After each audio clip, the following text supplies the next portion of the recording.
বিসমিল্লাহির রহমানির রহিম। চট্টগ্রাম পলিটেকনিক ইনস্টিটিউটের সপ্তম পর্বের ইলেকট্রিক্যাল বিভাগের সপ্তম পর্বের সকল ছাত্রছাত্রীদেরকে শুভেচ্ছা এবং স্বাগতম। আজকে তোমাদের টিডি ক্লাসের 5 নম্বর লেকচার আমি কন্ডাক্ট করব। আমি আছি Mamunur Alam Bhuiyan, instructor electrical department, Chattogram polytechnic institute. আশা করি সবাই সুস্থ আছো। ক্লাসে সম্ভবত সবাই সংযোগ হচ্ছে এবং উপস্থিতি নিশ্চিত করবে। আজকে আমাদের ক্লাসের ডিসকাশন হবে নমিনাল পাই মেথডের যে অঙ্কটা আছে, অঙ্কটা করলে চ্যাপ্টার 1টা আমাদের ক্লোজ হবে। এর আগে আমরা ইনকন্ডেন্সার মেথড, নমিনাল টি মেথড, নমিনাল পাই মেথডের আলোচনা হয়েছিল।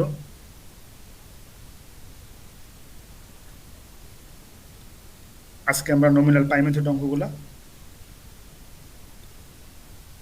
আলোচনা করব। এটা তোমার বইয়ের কত নম্বর আমার এটা জানা নাই। তোমার বইয়ের নাম্বার সম্ভবত 14-র সাথে কিছুটা মিলতে পারে, বা যাক বাংলা বইয়ের নাম্বারের সাথে এটা হয়তো একটু দেরি হইতে পারে। যেটা হোক, আমাদের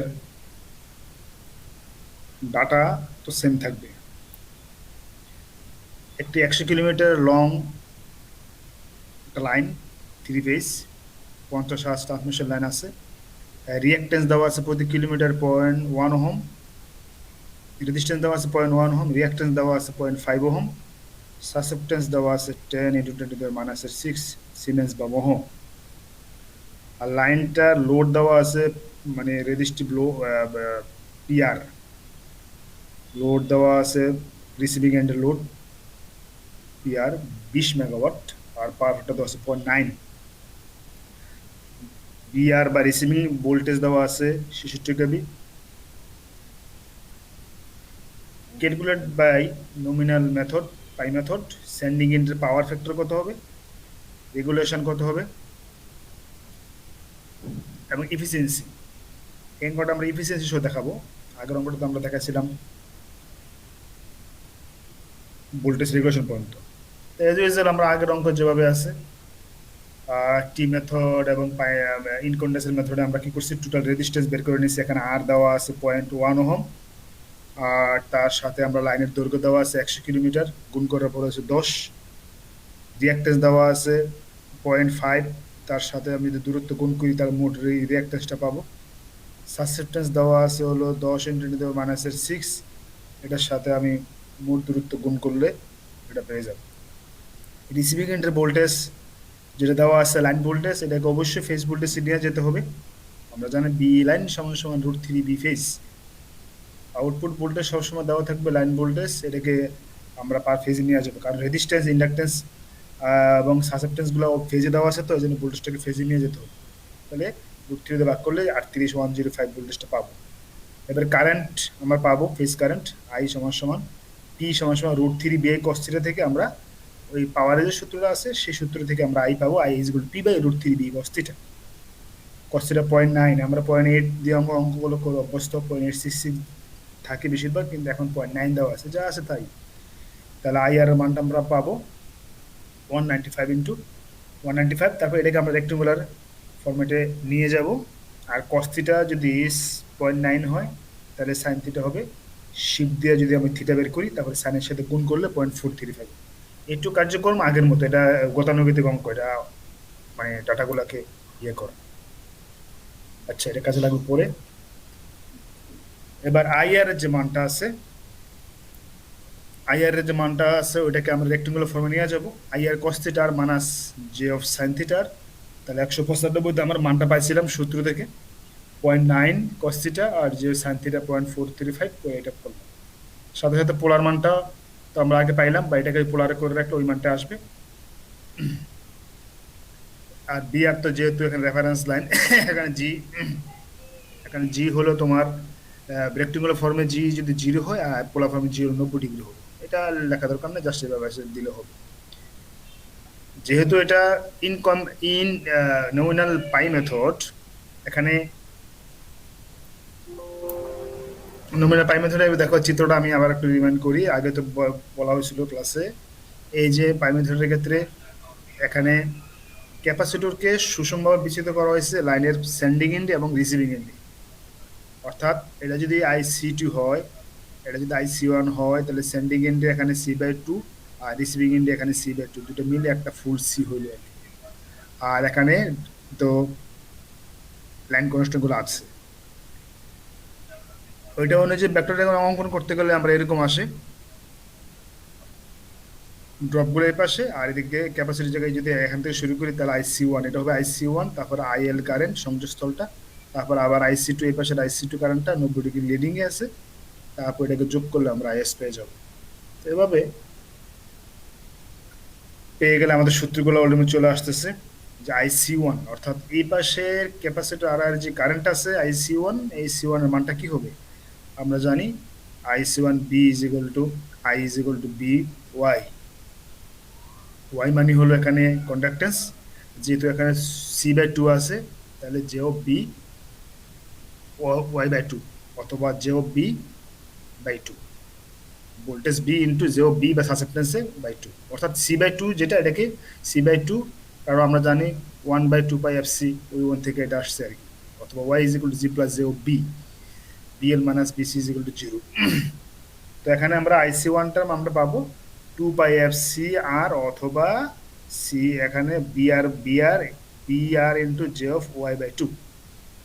লাইন কারেন্ট আমরা আইএল কি পাবো, আইএল লাইন কারেন্টটা কোনটা, যে আর এই এখান থেকে যেটা কারেন্টটা ভাগ হয়ে গেছে ইন্ডাকটিভ ড্রপের ভিতর দিয়ে, যে কারেন্টটা এখানে আই এলটা হবে IR1 প্লাস আইসি1, বিএসটা তো আমরা এটাতে পুরোটা পাবো বিআর প্লাস আইএল জেড, আইসি2 পাবো হলো আইএস, আইসি2 পাবো হলো আমরা ওই যে ওইটার মতোই, জে অফ ওমেগা সি/2 অর্থাৎ 2πfc বিআর, অথবা ডাইরেক্ট সংক্ষেপে অঙ্কিত করতে গেলে কিভাবে আছে বিএস ইন্টু জে অফ ওয়াই/2, যেহেতু সি/2 আছে ওইটা অর্ধেক হয়ে যাবে আর কি। তো আমরা এখানে আইসি1টা আমরা এই যে বিআর ইন্টু জে ওয়াই/2 দিয়ে করলাম, ওয়াই/2 কারণ যেহেতু ক্যাপাসিটরকে ভাগ করা আছে, সি/2 অর্ধেক করা আছে, এই জন্য এটা হলো রিসিভিং এন্ডের, এই জন্য বিআর, আর একটা আছে আইসি2 হলো সেন্ডিং এন্ডের। রিসিভিং ইন্ডের যেটা আছে এটাকে আমরা এখানে মান বসাইলাম, ফেজের মানটা 38 105 বিআর মান, ওয়ার মান দেওয়া আছে এটা বাই 2 যেহেতু। লাইন কারেন্ট আইএন যেটা, আইএল কারেন্ট একটু দেখাইলাম, আইএলটা হলো আইআর প্লাস আইসি1, এখানে মানগুলো শুধু পুট করলাম, মানগুলো পুট করার পরে আমরা লাইন কারেন্ট আইআর এর মানটা পেয়ে গেলাম। Sending end voltage VS, VS হবে VR plus IL Z, Z মানে R plus J of XL. তাহলে এখানে সবগুলো লাইন মানগুলোকে আমরা লাইন মানগুলো কনসিডার করব, বিআর মান বসাইলাম, আইএল তো আমরা এখানে বের করে এটা পাইলাম, তারপরে আর প্লাস জে অফ এক্সেল, আর মানে তো জে অফ এক্সেল একবার বসে ফেলছি, তারপরে ক্যালকুলেশন করার পরে যে মানটা আছে এটাকে একবারে, এই সেন্ডিং এন্ডের ভোল্টেজটাকে একবারে এটা পোলার ফর্মে নিয়ে আসা হয়েছে, এবং এটা সবসময় করতে ভালো হবে, কারণ পোলার ফর্মটা নিয়ে আসলে আমার যে কোনো সময় যেটা কাজে লাগে আমি সেটাকে ব্যবহার করবো। রেক্টেঙ্গুলার মান এবং পোলার মান দুইটা পাশাপাশি থাকবে। তাহলে এটা যদি লাইন ভোল্টেজ, এটা হলো এটা কিন্তু ফেজ ভোল্টেজ বেরোলো, কারণ আমরা ওই যে বিআর এর মানটাকে ফেজ দিয়ে করছি, তো এই জন্য এটাও ফেজ ভোল্টেজ বেরোবে। তাহলে এটা কি করতে হবে, লাইনে নিয়ে যেতে হবে, যেহেতু বিআর এর মানটা প্রশ্নে লাইন ভোল্টেজ দেওয়া আছে, এবং বি এস এর মানটাও আমরা লাইন ভোল্টেজ নিয়ে যাবো, অর্থাৎ ম্যাগনিটিউড যে মানটা আছে 43925 × 3 করলে এটা এত আসে, এত কে।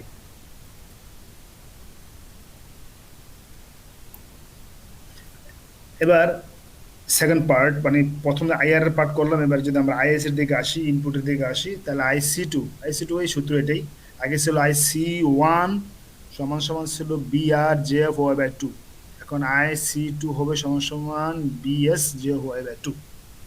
কারণ কি সি2 যেটা আছে, আমি আবার দেখাই, সি2 যেটা আছে এটা হলো তোমার বিএস এর সাথে, ঠিক আছে, এই জন্য এটা বিএস কাউন্ট হবে, আর আগে ছিল সি1টা ছিল বিআর এর সাথে, এই জন্য জে অফ ওয়াই/2 ইন্টু ছিল বিআর। তো এখানে বিএস যে y/2, এন্ড y/2 মান এটা, এই যে y/2 মান এটা পুরোটা, আর বিএস এর মান এটা রেক্টেঙ্গুলার ফর্মটা বসাইছে। এবার তুমি এই বিএস এর মানটা রেক্টেঙ্গুলার বা পোলার যে কোনো একটা বসাও, বসালে ওইটাকে পোলারে নিলে ওইটাকে মানটা করলে এই মানটা চলে আসবে। তো সবসময় চেষ্টা করা হবে দুইটা মানকে, যে মানটা ক্যালকুলেটর করার পর আসবে, ক্যালকুলেটর ডিসপ্লেতে আসবে, এটা রেক্টেঙ্গুলার মান, ওরা এটাকে শিফট দিয়ে প্লাস দিলে পোলারে চলে আসবে। সেন্ডিং এন্ড কারেন্ট যেটা আছে এটা তো আমরা যেহেতু জানি আইএস সমান সমান হবে এখানে আইএল প্লাস আইসি2 দুটো যোগফল, আমরা নর্মালি যোগ করবো। আমরা জানি রেক্টেঙ্গুলার যোগ দুটা যদি যোগ করতে চাই তাহলে রেক্টেঙ্গুলার ফর্মটা করতে হবে। তাহলে রেক্টেঙ্গুলার মানে আইএল এর মান বসাইলাম, আইসি2 মান একটু পাইলাম, প্লাস মাইনাসে করে যা আসে এটা, এবং এটাকে পোলার নিলে 1776 এই মানটা আসে। এবার আমার দরকার যেটা কোশ্চেনে চাইছে সেন্ডিং এন্ডের পাওয়ার ফ্যাক্টর। সেন্ডিং এন্ডের পাওয়ার ফ্যাক্টর হলো থিটা এস। থিটা এসটা কি হবে মনে আছে কি? চাইলে কমেন্টে আমার সাথে রেসপন্স করতে পারো যারা করতে চাও। সেন্ডিং এন্ড থিটা এস সমান সমান কি হবে, বিএস এবং আইএস এর যে কোণ দুটো আছে এটা হলো বীজগণিত যোগফল। তো বিএস আর আইএস এর হলো -14.5, এখানে কিন্তু -14.5 দেওয়া আছে এটা, কিন্তু এখানে কিন্তু যোগ করতে +14.5 করা হয়েছে। কারণ কি আমরা বলছিলাম যে এখানে শুধু পরম মান যেটা ওই মানটাকে আমরা কাউন্ট করবো, শুধু যোগ করবো, এখানে যোগ প্লাস মাইনাস মাইনাস এরকম কোনো সুযোগ নাই এগুলো বলার। আর বিএস এর মান তো আমরা এটা পাইলাম, দুটো যোগ করলে 25 ও এরকম একটা মান আসবে, যেটা হলো কস গুণ করলে 0.95 লেগিং। ট্রান্সমিশন লাইনে পাওয়ার ফ্যাক্টর সবসময় লেগিং থাকে। তাহলে যদি ভোল্টেজ রেগুলেশন বের করতে চাই, ভোল্টেজ রেগুলেশন যদি বের করতে চাই তাহলে বিএস মাইনাস বিআর ভাগ হলো বিআর। বিএস মাইনাস বিআর, এটা অনেকে বলে যদি এখানে বিআর মাইনাস বিএস দেয় বা এদিকে যদি বিএস লিখে ফেলে তাহলে কিন্তু মানটা একটুর জন্য পুরো অঙ্কটাই শেষ হয়ে যাচ্ছে। ফ্র্যাকশন মার্কস কিন্তু পাইলে পাইতে পারে, কিন্তু এটা কাম্য নয় আর কি। কারণ ভোল্টেজ রেগুলেশনটা হবে ইনপুট থেকে, কারণ আমি এই মানটা বেশি দিচ্ছি, পাইতেছি কিন্তু কম। কারণ বিএস এর মান এবং এই যে বিএস এর মান দেখে আর বিআর এর মান দেখে বুঝতেছি যে আমি সেন্ডিং এ বেশি ভোল্টেজ দিতেছিলাম, এটা কিন্তু ফেজ ধরছে এরা। তুমি চাইলে এটাকে 66, তোমার যেটা 66 কেবি দেওয়া ছিল বিআর, এখানে 66 কেবি আর এটা ছিল 69 কেবি ছিল, উত্তর গুণ করার পরে দুটাকে লাইন দিয়ে করতে পারতাম। আবার চাইলে দুটাকে তুমি ফেজ ভোল্টেজ দিয়েও করতে পারবা, কিন্তু দুটো একই রকম। যেমন এটা 66 কেবি অথবা 66,000 ভোল্টেজ দিয়ে এটাকে 43,925 যেটা আসছে এটা দিয়ে করলে হবে না। কারণ কি এখানে দেখে যাচ্ছি, এখানে যে মানটা আসছে একটু দেখো, আমি একটু হাইলাইট করি এটা। এখানে যে মানটা আসছে এটা কিন্তু ফেজ, এই ফেজ দিয়ে করছে এটা। আবার এই 76 কেবি, 66 নয়, 69 না, 76 কেবি যেটা, এটা কিন্তু লাইন। তো চাইলে এখানে আমি ওখানে 76 আর 66 দুটা ব্যবহার করবো। 66 করবো বিআর এর জন্য আর 76 করবো হলো আমরা বিএস এর জন্য। আর যদি আমরা ফেজ ভোল্টেজ করি তাহলে 38,105 করবো বিআর এর জন্য, আর বিএস এর জন্য করবো হলো 43,925। 1495 38,105 করার পর এটা আসছে। তাহলে তো আর বলে এখানে লক্ষণীয় একটা ব্যাপার যে ভোল্টেজ রেগুলেশন সবসময় কম আসবে, এটা নিয়ে যদি বেশি চলে আসে দেখা যাচ্ছে দক্ষতার মান বেশি আসবে, যে 94% দক্ষতা এখন দেখা যাচ্ছে। আর ভোল্টেজ রেগুলেশনের মান মাত্র 15, রেগুলেশনের মান কম হওয়া ভালো এবং ইফিসিয়েন্সি বেশি হওয়া ভালো, এটা আমরা জানি। তো মানে অ্যান্সার থেকে বুঝবা 20 নিচে থাকবে অলওয়েজ, 22, হ্যাঁ এরকম 20, 15, 10, 8, 9 এরকম। লাইনের যদি দৈর্ঘ্য যদি বেশি থাকবে এটা তো বেড়ে যাবে, কারণ আমরা জানি যে লেন্থ বাড়লে তার লসগুলো বেড়ে যায়। এবার যদি আমি লস বের করতে চাই, লস বের করার জন্য করেও করা যাবে, অথবা ইনপুট পাওয়ার যেটা পিএস বের করাও আমরা ইফিসিয়েন্সি বের করতে পারবো। এখানে দুইটা ব্যাপার, একটা হলো এটা এখানে আমি যেটা দেখাইছি এটা হলো তোমার পাওয়ার বের করে করা হয়েছে, কারণ আমরা জানি পাওয়ার পি সমান সমান √3 BL/IL cos থিটা অথবা 3 BP/IP cos থিটা। যদি বিপি মানে ফেজ, আমি মানে অর্থাৎ বিএস এর মানটা, অর্থাৎ বিএস এর মানটা এখানে আমি বিএস এর মানটা আমি এখানে ফেজ নেব, বিএস এর মানটা আমি এখানে ফেজ নেব, 3 হয়েছে। আমি যদি এখানে √3 দিতাম তাহলে বিএস এর মানটা তো লাইন, আর আই তো যেহেতু এখানে আই এটা ফেজেই কস সমান আই, তাহলে এখন 3 দিয়ে খরচ করে দেখানো হয়েছে। তুমি চাইলে √3 BL, তো বিএস এর মান কোনটা, এই যে 43,925 এটা। আর যদি √3 দিতাম তাহলে বিএস এর মান 76 কেভি যেটা আসছে ওইটা দিয়ে আমরা করে ফেলতে পারতাম। তাহলে এরকম করার পরে এটার পাওয়ারটা এত আসছে, তা input by output, output input, input বা আউটপুট, আউটপুট বাই ইনপুট। তাহলে আউটপুট এখানে কি পিআর, রিসিভিং এন্ডে ভোল্টেজ প্রশ্নে দেওয়া আছে 20, এটাকে মেগাওয়াটে নিয়ে গেছে কেন, প্রশ্নে যে পাওয়ারটা দেওয়া আছে ওইটা মেগাওয়াটে ছিল, এই জন্য দুইটা ইউনিটকে সেম করছে। তুমি চাইলে এটাকে ওয়াটে কনভার্ট করে ওইটাকে ওয়াটে কনভার্ট করে পিআর এর মানটাকে তুমি ওয়াটে নিতে পারো। তাহলে কি আসতেছে, PR by PS into 100। PR এর মানটা আসতেছে এখানে কত, পিআর এর মানটা আসতেছে হলো 20, প্রশ্ন দেওয়া আছে। আর এটা পাচ্ছে 21.18 × 10⁻⁶, অর্থাৎ 21.18 মেগাওয়াট।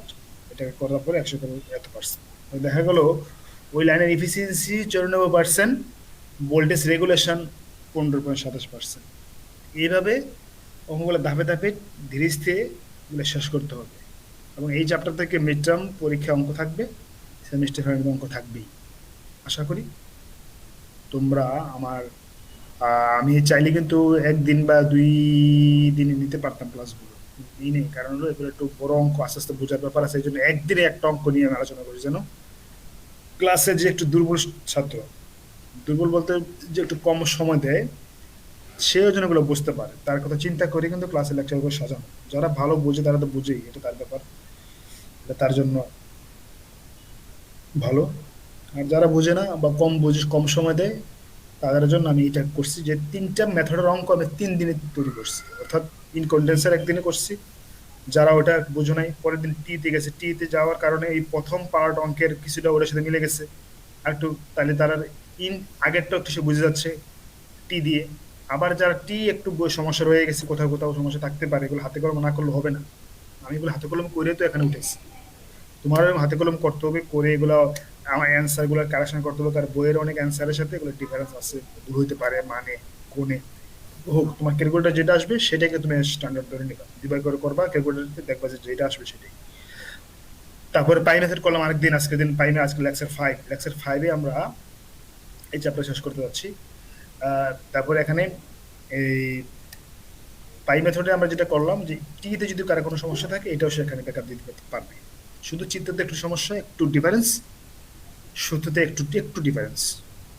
এটা তুমি খাতার ভিতরে 3টা গড় করবা, খাতাটা পাশাপাশি নিয়ে 3টা গড়, একটা তো মিডিয়াম, একটা হচ্ছে ইনকন্ডেন্সার, টি মেথড, পাই মেথড, তুলনা আকারে লিখবা চিত্র, ভেক্টর, সূত্র, চিত্র, ভেক্টর, সূত্র, এবার করবা, দেখবা যে তোমার এটা সারা জীবনের জন্য তুমি ভুলবা না, যেমনটা আমি ভুলি নাই।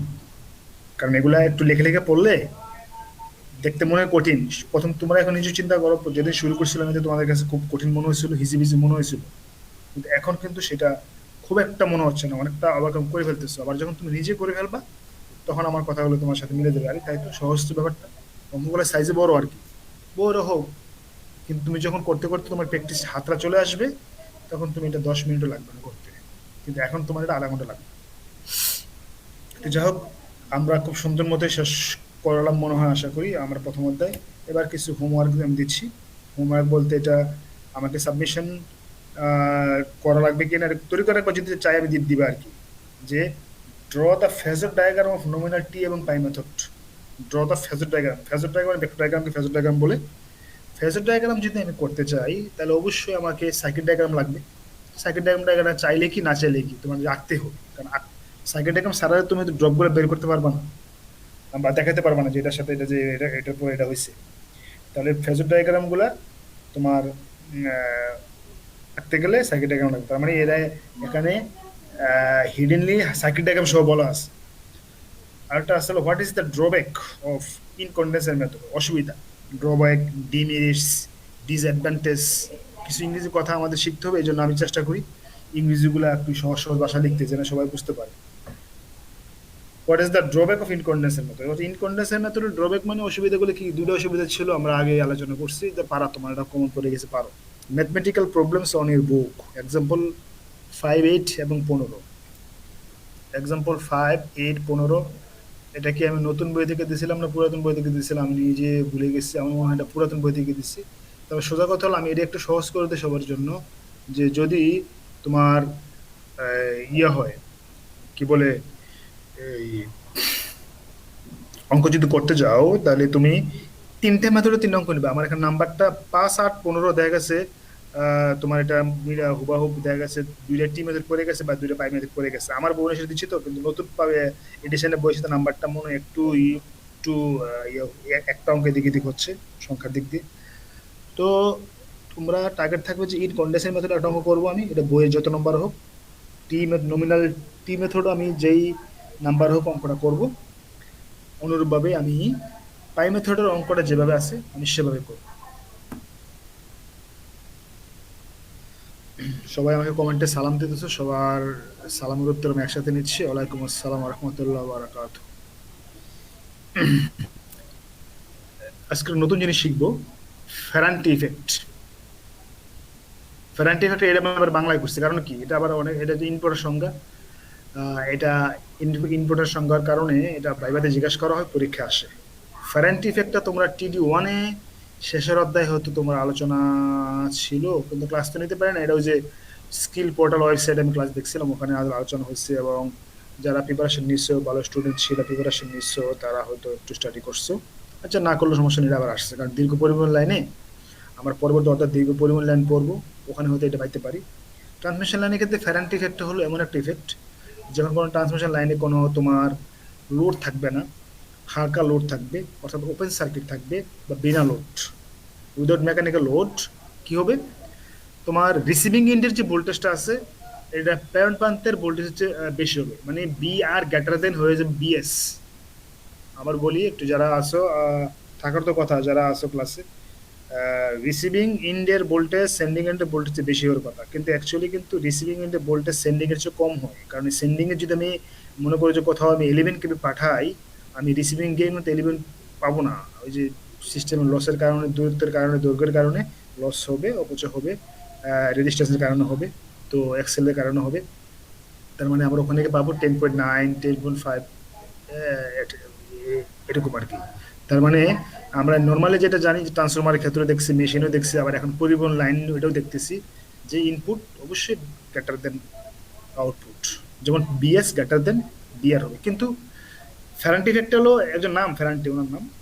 তো উনি এটা করলো যে এরকম একটা সময় হয়, এরকম অল্প সময়, ট্রানজিয়েন্ট পিরিয়ড, কোন পিরিয়ড, অল্প সময়, কয়েকটা মুহূর্ত, যেমন আকাশে বিজলি চমকায় যখন, যতক্ষণ থাকে ট্রানজিট টাইম, সার্টেন টাইম, ওইটা আর কি। ওটা ওই অল্প কিছুক্ষণ সময় দেখা যাচ্ছে যে BS এর মানটা BR এর চেয়ে ছোট হয়ে যাচ্ছে, অর্থাৎ BR এর মানটা বড় হয়ে যাচ্ছে। কথাটা আমি এখানে লিখছি, অর্থাৎ ট্রান্সমিশন লাইনে প্রান্তিক প্রান্তে ভোল্টেজ, প্রেরণ ভোল্টেজের, প্রেরণ মাধ্যমে ভোল্টেজ হচ্ছে বেশি হয়, যা কারেন্টের প্রভাব বা ইফেক্ট, মানে প্রভাব, কারেন্টের প্রভাব মানে পরিচিত।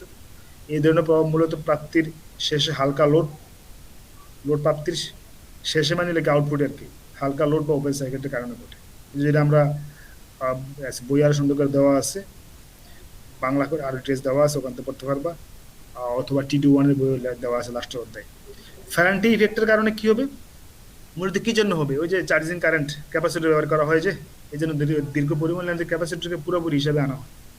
তাহলে চার্জিং কারেন্টের কারণে এটা প্রভাবটা হবে, কারণ চার্জিং কারেন্টের কারণে কি হবে, তোমার ক্যাপাসিটরের কারণে চার্জিং কারেন্ট প্রবাহিত হবে।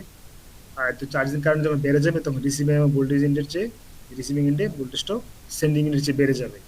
এই যে একটা ইফেক্ট, এটা কিন্তু একটা ফল্ট। এবার পরিবহন লাইনে কি কি ফল্ট আছে, আরেকদিন আমি একটা স্লাইড করবো পরিবহন লাইনের ফল্ট গুলো নিয়ে, কারণ এগুলো কমন প্রশ্ন, ইম্পর্টেন্ট প্রশ্ন, যেমন skin effect, proximity effect, Ferranti effect.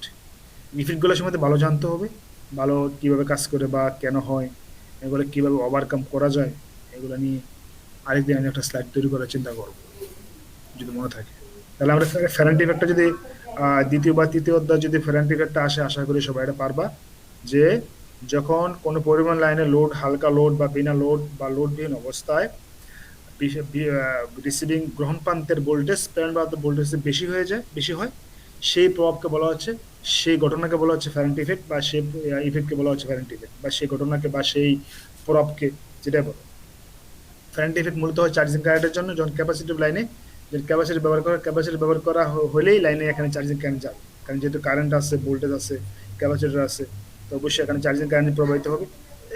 Charging কারেন্টের কারণে, সরি, চার্জিং কারেন্টের কারণে এখানে যে ইফেক্টটা হবে সেটা হলো current effect. Does a generator, আমাকে কমেন্টে একটু অ্যান্সার দাও তো দেখি, does a generator generate AC or DC? কমেন্টে আনসার করো, কমেন্টে আনসার। আমি জানতে চাচ্ছি যে একটা জেনারেটর, যেটা ডিসি জেনারেটর, আমি মনে করি যে যারা তোমরা চতুর্থ বড় পড়ছো ডিসি জেনারেটর, তো ওখানে ডিসি জেনারেটরে কি তোমরা আহ এটা পড়ছিলা যে ডিসি জেনারেটরের যে ভোল্টেজ উৎপন্ন করে সেটা ডিসি, নাকি ডিসি জেনারেটর যে ভোল্টেজ উৎপন্ন করবে সেটা এসি, এটা কি অন্য কোনো মাধ্যম দিয়ে এটাকে এসি ডিসি করা লাগবে? আবার এখন তোমরা এসি জেনারেটর মানে অল্টারনেটর, অল্টারনেটর পড়তেছো, আবার এসি মেশিন ওয়ানে ট্রান্সফরমার মেশিন পড়ে আসছো, ওখানে তোমরা কি জানছো যে একটা জেনারেটর কি উৎপন্ন করে? এসি জেনারেটর এসি উৎপন্ন করে, ডিসি জেনারেটর ডিসি উৎপন্ন করে, এরকম জানছো না অন্য কিছু জানছো? কারো কমন পাইনি এখন।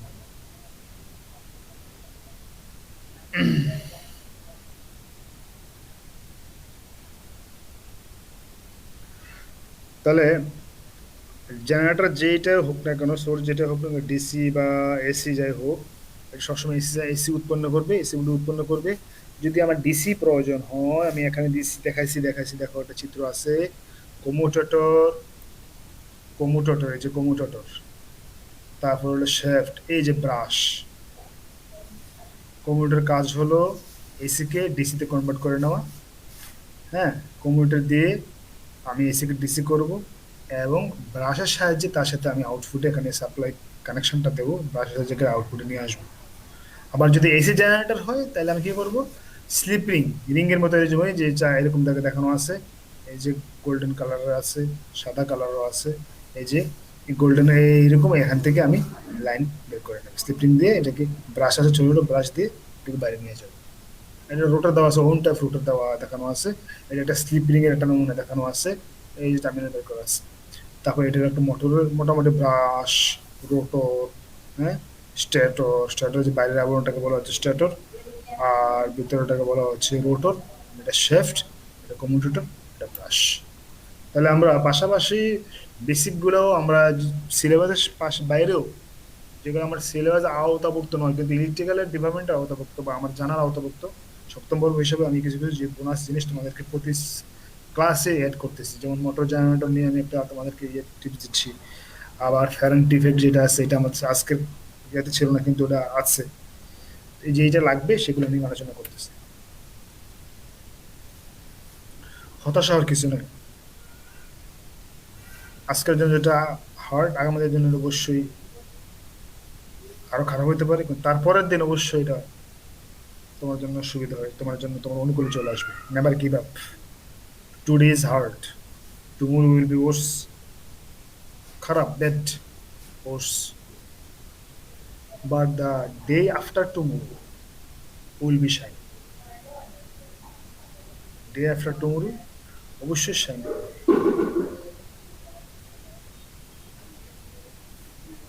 তো আমি কমেন্টে জানতে চাইছিলাম, জানার একটা কোশ্চেন ছিল এসি না ডিসি এটা নিয়ে, কিন্তু তোমরা কেউ রেসপন্স করতেছো না, তার মানে ক্লাসে অনেকে মনে হয় প্রেজেন্টার দিয়ে বেরিয়ে যাচ্ছ, এরকম রিপোর্ট কিন্তু আসতেছে।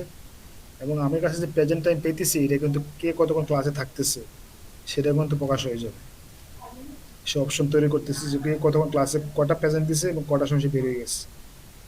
পরে কিন্তু এগুলো কিন্তু টাইমের আগে যারা বেরিয়ে যাচ্ছ, ক্লাস কিন্তু অলরেডি তোমার এটা কিন্তু ইয়ে হবে না। হ্যালো, আমি ক্লাসে আছি ভাই, একটু পরে ফোন দেন।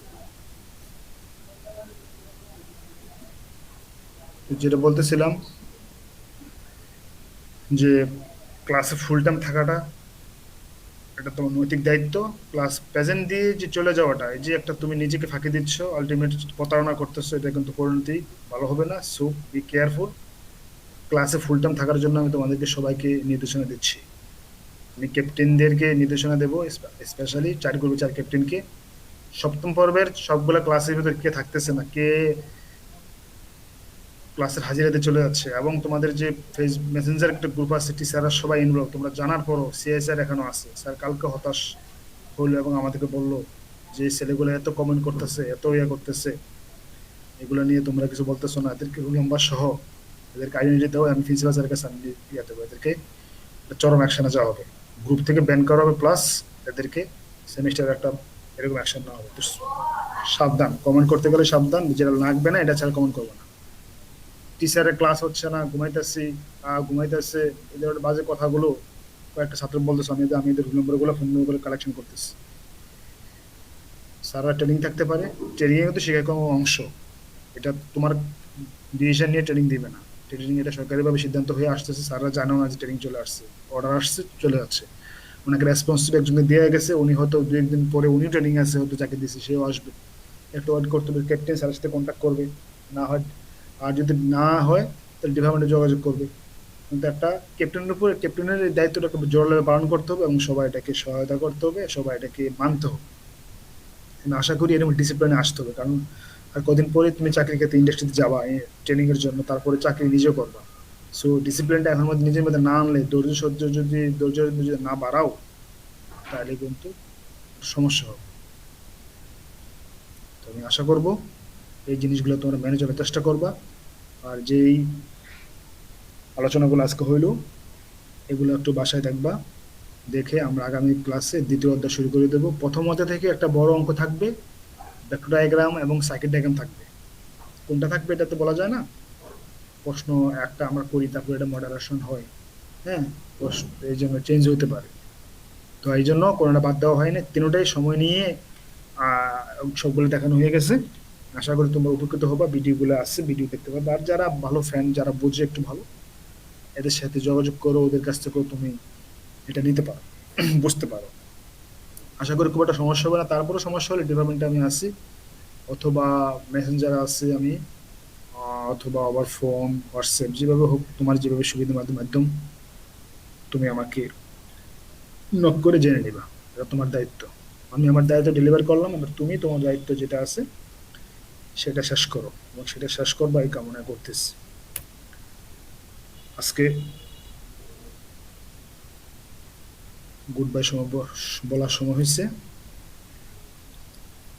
আজকের মতো সবাই ভালো থাকো। আশা করি আগামী ক্লাসে সবাই ফুল টাইম ক্লাসটা এনজয় করবা, ফুল টাইম ক্লাসে থাকবা। আমাকে মেসেঞ্জারে অনেক প্রশ্ন করবা, যে জানতে চাবা, থাকবা, যেটা তুমি তোমার উপস্থিতি নিশ্চিত করার জন্য, বা আমাকে বুঝাবা যে স্যার আমি আসছি। সেই পর্যন্ত সবাই ভালো থাকো, সুস্থ থাকো, নিরাপদ থাকো, বাসায় থাকো, ধর্মীয় অনুশাসন সহ নিজে যে দায়িত্বগুলো আছে এগুলো পালন করো। আসসালামু আলাইকুম রহমতুল্লাহ বারাকাতুহু।